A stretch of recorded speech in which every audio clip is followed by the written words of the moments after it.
Hello everyone, Assalamu alaikum. Welcome to my page Resin Crafter Meme. একটা নতুন raisin ওয়ার্কের video আপনাদের সাথে শেয়ার করব। আমি লাস্ট ভিডিওতে যে স্কয়ার শেপ রেজিন ওয়ার্কটা দেখিয়েছি আর আজকে যেটা শেয়ার করছি এই দুটোই একজন আপুরই অর্ডার ছিল। আর এই যে আজকে যে ফুলগুলো আপনারা দেখতে পাচ্ছেন এগুলো ওই আপুর বিয়ের মালার ফুল ছিল।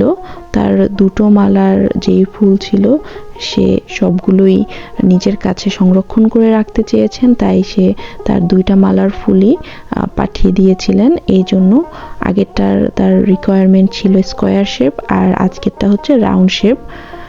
তো সেভাবেই আমি রাউন্ড শেপ আনার জন্য একটা রাউন্ড শেপের মোল্ড নিয়ে নিয়েছি আর মোল্ডটা খুবই ঠিক ছিল যাতে আপুর সমস্ত পাপড়িগুলোই এই মোল্ডে ধরে। আর আপনারা জাস্ট ফুলের কালারটা দেখেন কি সুন্দর। এখানে আমি রাউন্ড শেপের মোল্ডে অলরেডি ফুল এবং রেজিনের এক লেয়ার দিয়ে দিয়েছিলাম, এটা হচ্ছে পরের লেয়ারে দিচ্ছি। আসলে প্রথম যে ফুল দিয়েছি ওইটার ভিডিও ক্লিপটা নেওয়া হয়নি, আমি ফোন সেট করে রেখেছি, সব কিছু সেট আপ করে ভিডিওতে ক্লিক করতে ভুলে গিয়েছিলাম। তো পরে অর্ধেক কাজ হয়ে যাওয়ার পরে দেখি যে ক্লিকই করিনি। এরকমের প্রবলেম হয়তো যেসব আপুরা ভিডিও মেক করেন তারা ফেস করে থাকতে পারেন। এটা হলে খুবই হার্ট ব্রেক লাগে, কারণ সব কিছু রেডি করে এত ঝামেলা করে, কারণ একটা ভিডিও সেট আপ করতে প্রচুর ঝামেলা লাগে, কাজের আগে কাজগুলো সব গুছিয়ে নিয়ে বসা লাগে, তারপর যদি দেখি ভিডিওতে ক্লিকই করা হয়নি, এটা খুবই দুঃখজনক। যাই হোক, এখানে আমি অর্ধেক ফুল দেওয়ার পরে আপুর এই ফুলগুলোর ভিতরে আরো কিছু ছোট ছোট মালা ছিল অন্য ফুলের, সেগুলো সাইড দিয়ে দিয়েছি যাতে সাইড থেকে অন্য ফুলগুলো দেখা যায়, শুধু গোলাপ না দেখা যায়। তাই যে টাইপের ফুল ছিল সবগুলোই আমি সুন্দরভাবে দেওয়ার চেষ্টা করেছি যাতে সবগুলো ফুলই ট্রান্সপারেন্টলি দেখা যায়।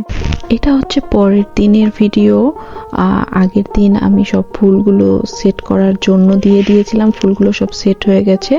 এখন আমি নেক্সট লেয়ারের অ্যাপ্লাই করছি, রেজিন দিচ্ছি ফাইনাল লেয়ারের জন্য।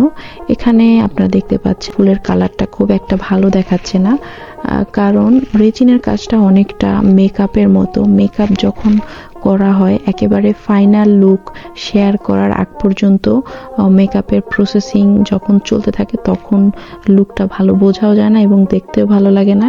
একেবারে ফাইনাল লুক যখন আসে তখনই জিনিসটা দেখতে সুন্দর লাগে। এই যে আমার ফাইনাল লুক চলে এসেছে, একেবারে রেডি হয়ে গিয়েছে জিনিসটা। এখন আপনারা দেখতে পাবেন এটার গ্লোটা এত সুন্দর লাগছে।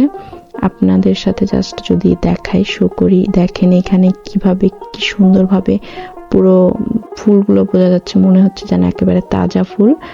আর রুম লাইটে এটার ভালো কালারটা বোঝা যায় না, এটা যদি বাইরে সানলাইটে নিয়ে যাওয়া হয় তাহলে অনেক সুন্দরভাবে এটার গ্লো বোঝা যাবে। আমি এই যে সানলাইটে নিয়ে এসেছি, এখন দেখেন জাস্ট ফুলগুলো মনে হচ্ছে একেবারে তাজা ফুল, শুকনো ফুল বা ফুলের কালার যে একটু লেস হয়েছে এমনও না। আর লাল গোলাপের কালারটা এমনই, রেজিনে দেওয়ার পরে কালার ডিসকালার হয় না, কিন্তু অন্যান্য ফুলের কালার বিশেষ করে সাদা ফুলের কালারটা একটু ডিসকালার হয়ে যায়, একটু ফেড হয়ে যায় কালারগুলো। গাঢ় ফুলের কালারগুলো বেশি ফেড হয় না।